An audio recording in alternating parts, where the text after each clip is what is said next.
I was a typical suburban kid. I hung out with my friends after school and on the weekends. I was pretty involved in my sports world, and I was involved in the Jewish community. Probably the only difference between me and a lot of my friends was that I was in love with my best friend, and he never knew it. Alex and I hung out after school together, we played sports together, so it wasn't your typical high school romantic comedy.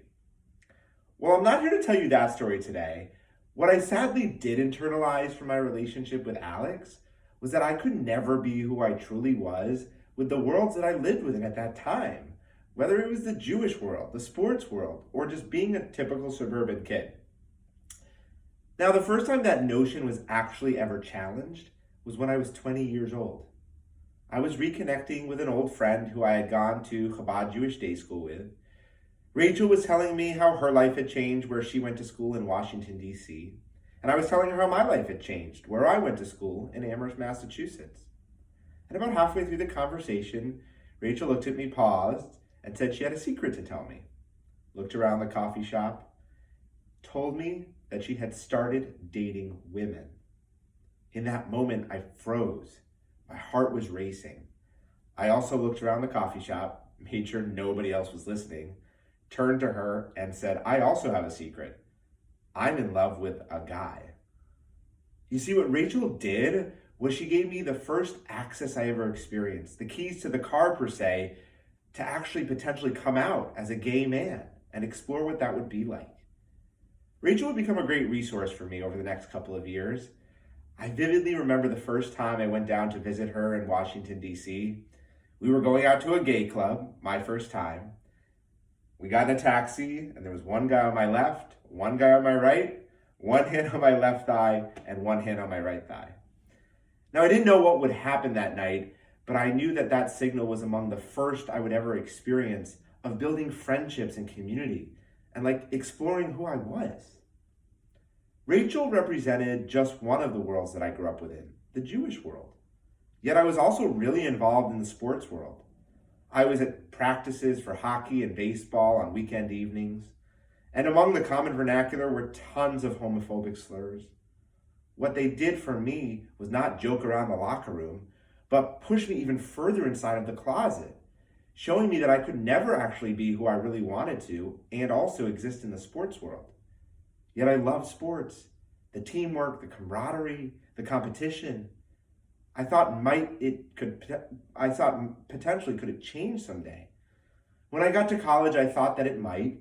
I majored in sport management, started working in the athletic department, and I remember my boss, John, who discriminated against me for being Jewish.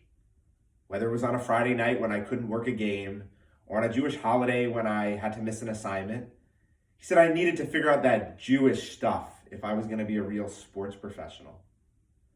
Thankfully, John was not the only authority figure in the sports world in my life at that time. About halfway through college, I met one of the most inspirational people in my life.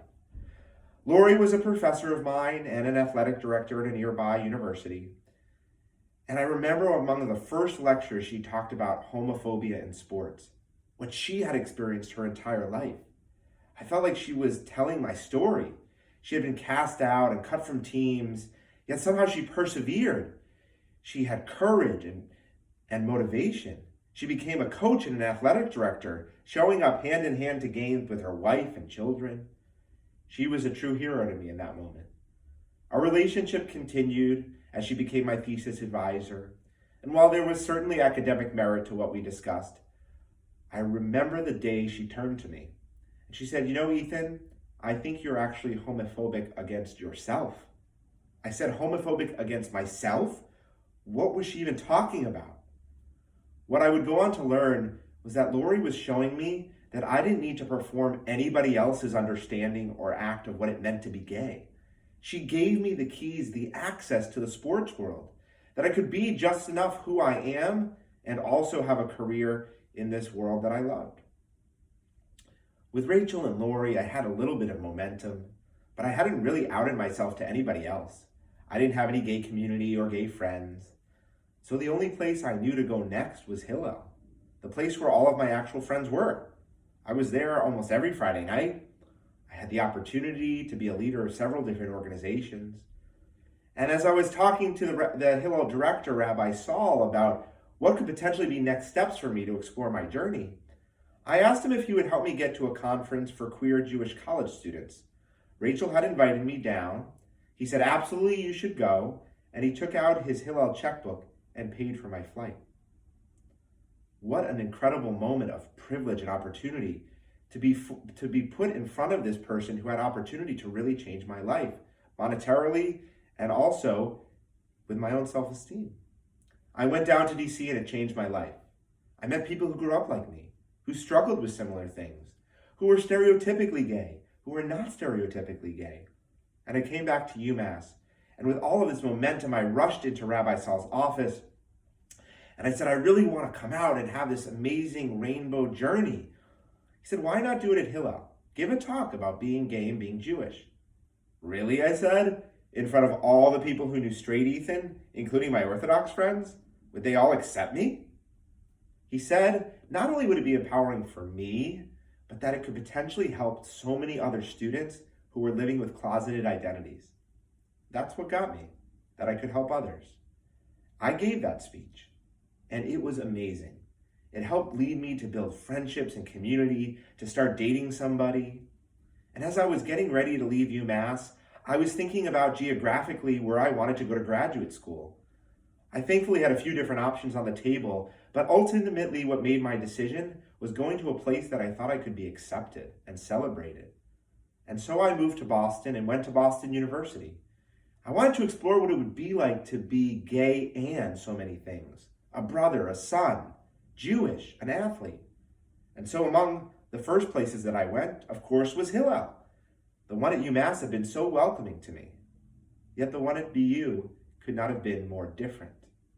I was literally frozen out, given awkward stares, not talked to. I tried to start a gay and Jewish club, and I only could have imagined what the 2 or 3 other students who joined me had experienced before I arrived. We persevered through and brought in the author of the book God versus Gay for our first program.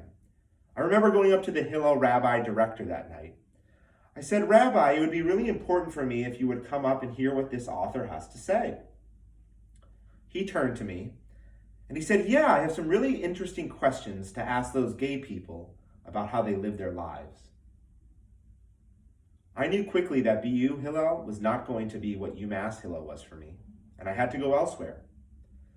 So I went out into Boston. I joined gay sports leagues where we were gay on the field and gay off the field. I started working for an organization that put on retreats for queer Jewish college students. And as I was coming out of graduate school, I was trying to decide what I wanted to do with my life. I knew I wanted to work with college students, help potentially change their lives in the way my life was changed in college. And so as I was applying to jobs, there it was one day, the director of student life at Boston University Hillel. I passed by it at first, yet in the days and weeks to come, I couldn't get it off of my mind. What had thousands of other students experienced, I thought, if their lives were anything like mine? I did some more research, and through the grapevine, I heard that there was a new director of the Hillel. That made me apply.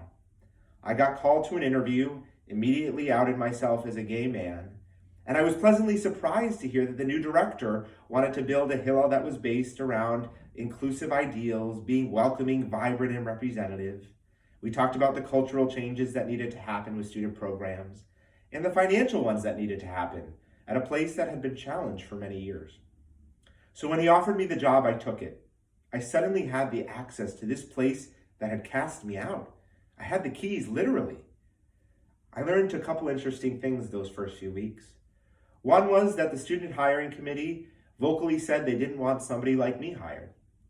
Second, the former Hillel director had told all of the other staff that I was a gay recruiter, there to turn people gay. We knew our challenges were in front of us. The new director and I invested in a lot of things, but most of all, rebuilding partnerships. And it wasn't too long before Boston University came to the table, one of our biggest partners, and asked me to write an op-ed about what was happening at this new Hillel. I wrote it and used words like inclusive and welcoming, representative and relevant, aesthetics and beauty. which only exacerbated the feelings of those who felt like I did not belong. Imagine going to work every day where people not only disagree with you professionally, but reject who you are. Over the next few years, I thankfully would have the opportunity to step up and step in certain ways at a Hillel that was culturally and financially challenged. I'm proud to say that today I work with some of the most inspirational and caring Hillel professionals I've ever met that have helped bring BU to the forefront of the industry. It was because of Rachel and Lori and Rabbi Saul that helped show me that I was good enough just the way I was, as was everybody else. And it was because of the mentors that I met throughout my time at Hillel, and even because of several in this room today that helped me understand that everybody deserved the keys to the car. It didn't matter what your skin color was, or if your parents' bank account was at a certain level, or if your sexual orientation or gender identity merged with everybody else's. We matter just the way we are. You see, we at Hillel have great power. The UMass Hillel experience was so powerful for me in a positive way, and the BU one was so powerful for me in a different way. Imagine we have all of these meetings with so many different types of students as Hillel professionals.